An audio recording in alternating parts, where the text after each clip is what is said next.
everyone has their pet peeves that they have regarding things that they wish were a little bit different, and some can be as small as, hey, I just wish nobody would reuse court cards, to big things like, oh, campaigns that don't fulfill. So in this segment, we're actually going to talk about the biggest pet peeves that we have regarding playing cards projects. And I'm going to start off with Chris M. Chris M., why don't you give us your pet peeves? Yeah, I think you definitely alluded to one of mine, and that is just repeated chords. So there's nothing worse to me than, like, you get excited about a deck, and, unfortunately, Theory 11 is my example here, where I saw a deck that looked very cool to me, the Extinct Animals deck that came out earlier this year. It had a great artistic style from it. It was a collaboration, and I was like, oh, the art on this looks great, and I ordered it. And from the website, I couldn't tell that, like, literally, like, every queen was exactly the same, recolored. Where it's like, hold on, you have this amazing art and you're just gonna recolor the same court like over and over again? Like, I was excited for this deck and then just totally let down from that. So please, if you're gonna make a custom deck, like, put the time and effort into making the courts custom across all of them, please. Thank you.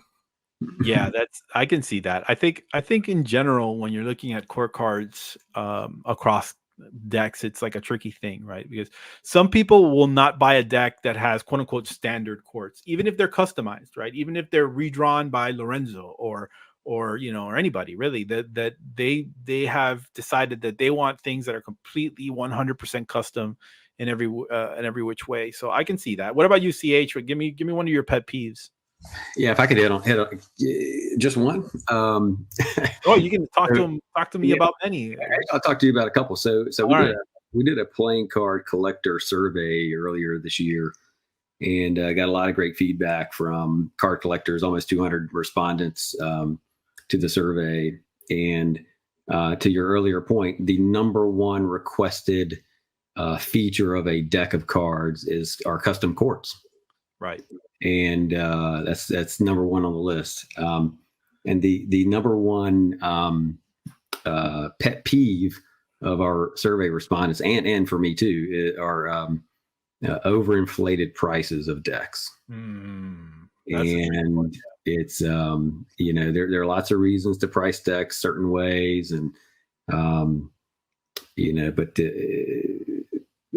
I mean, there are some decks that are on the market right now that go for $25, and there's no foil. There's it's pretty standard quartz, not a really nice tuck box, and that's a pet peeve of mine. And I would say that, what was that, Omar? No, Chris said that he totally agrees with you. Oh yeah, 100%. And I say that in the third one, I'll point out is really as a creator. And I know, Omar, we talked about this a little bit, and you referenced the $40,000 swing in your campaign. Yeah, and I've seen this in the last 2 or 3 that we've done is where people will back for really high dollar amounts, and lock in those high tiers on their Kickstarters on their Kickstarter. Right. And then they don't pay, when it comes time to pay, and they don't respond to messages, or they don't, and they're repeat offenders. And it's a really bad trend where people are doing that. That's a huge pet peeve of mine as a creator. Oh, here's an interesting point. Disenchanted says, mine are the paywalled variants. Like in Beetlebacks, I like to get the gilded black variant, but I have to get it as an add-on only. So annoying, I almost didn't back at all. Look, I think, and earlier, CH, you alluded to something that's true. The sense that there are always kind of steps to the process, and we're talking about, like, how creators don't understand how expensive it can be to produce a project, and when you are in the process of creating a campaign, you have to be very careful about doing things in the right order. And now, as a veteran of 4 campaigns, I can tell you, unequivocally that I am infinitely smarter about how I roll out a campaign than I was when I first started. I was very naive about the process. I just happened to get lucky that I was working with a designer, Lorenzo Gaggiotti, that was very, very experienced, and he helped me in the process, and he helped steer me like from making these massive mistakes.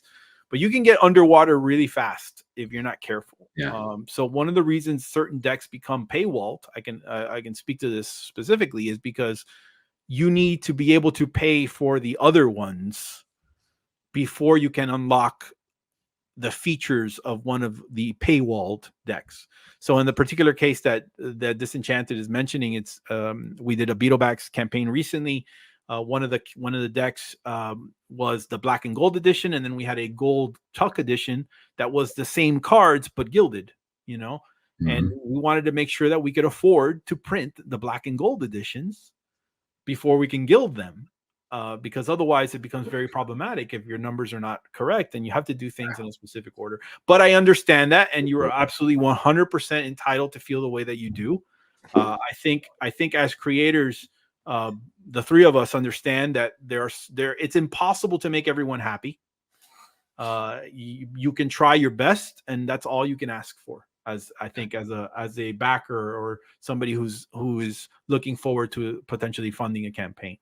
That's right. And Omar, you had you responded to this question. I'm not sure if it was on your campaign or on a forum somewhere, and it was the most beautifully written response to this question about how to structure a campaign. It was fantastic. I remember that. We could go back and find that, and I'd love to. I if I can, I will. Maybe I'll post a link in the description below so that folks can reference it later. But it's one of those things that I've contended with a lot over the course of people asking, well, why is this the way that it is, and why do I need this to unlock the borders? Why aren't you just printing the deck anyway? And there's so many layers and so many steps to the process that it really merits its own topic. I think we'll come back to this in a future episode, because I think it's really worth discussing in detail and really going into like the different factors. But I think that's important. So that's really cool. Anyway, campaigns not sharing what printer they're using or how many campaigns going with poor quality printers. I think this is a very valid. I was involved with obviously the Wormwood Gaming. I was a creative director and producer on their decks.